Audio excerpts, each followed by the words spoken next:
Hello বন্ধুরা, আশা করি সবাই ভালো আছেন। চন্দ্রমল্লিকা আমাদের সকলেরই একটা প্রিয় ফুল। আজ আমি আপনাদের দেখাবো চন্দ্রমল্লিকার ডাল থেকে কিভাবে সহজেই নতুন চারা তৈরি করা যায়। এর জন্য আপনাদের নিয়ে নিতে হবে কিছু সুস্থ সবল চন্দ্রমল্লিকার ডাল। আমি চারা তৈরির জন্য কয়েকটি ডাল নিয়ে নিয়েছি। কচি ডালগুলিতেই চারা ভালো হয়।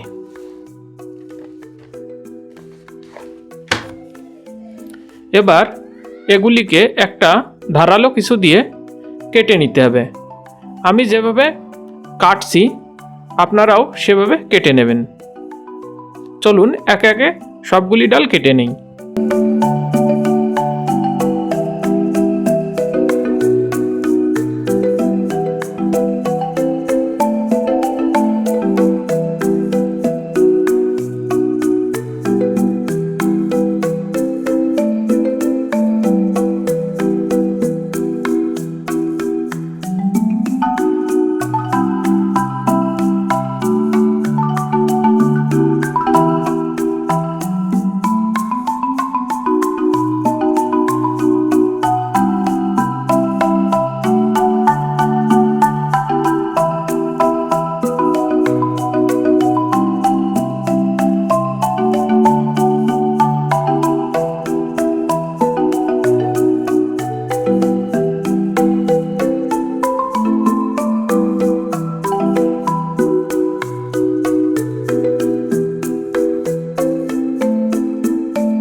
কাটা শেষে এবার একটা বাটিতে কিছুটা রুট হরমোন নিয়ে নেব।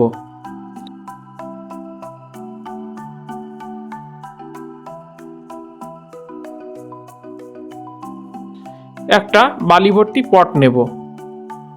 আপনারা বালির পরিবর্তে মাটি অথবা কোকোপিটও নিতে পারেন। আমি বালিটা ভিজিয়ে নিয়েছি। এবার কাটিংগুলির গোড়ার দিকে রুট হরমোন লাগিয়ে আমি যেভাবে বসাচ্ছি সেইভাবে একে একে বসিয়ে নেবেন।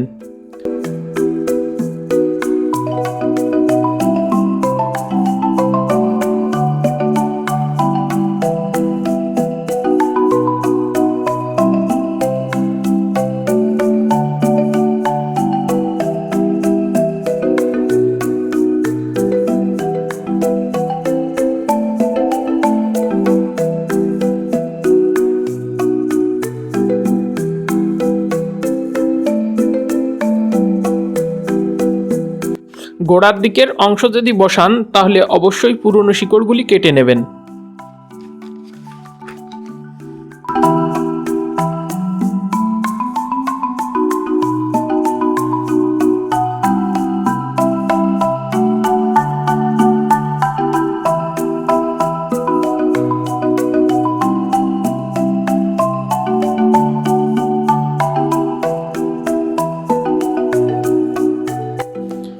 এবার আর্দ্রতা ঠিক রাখার জন্য একটা সাদা পলিথিনের ব্যাগ নিয়ে চারাগুলি ঢেকে দিন।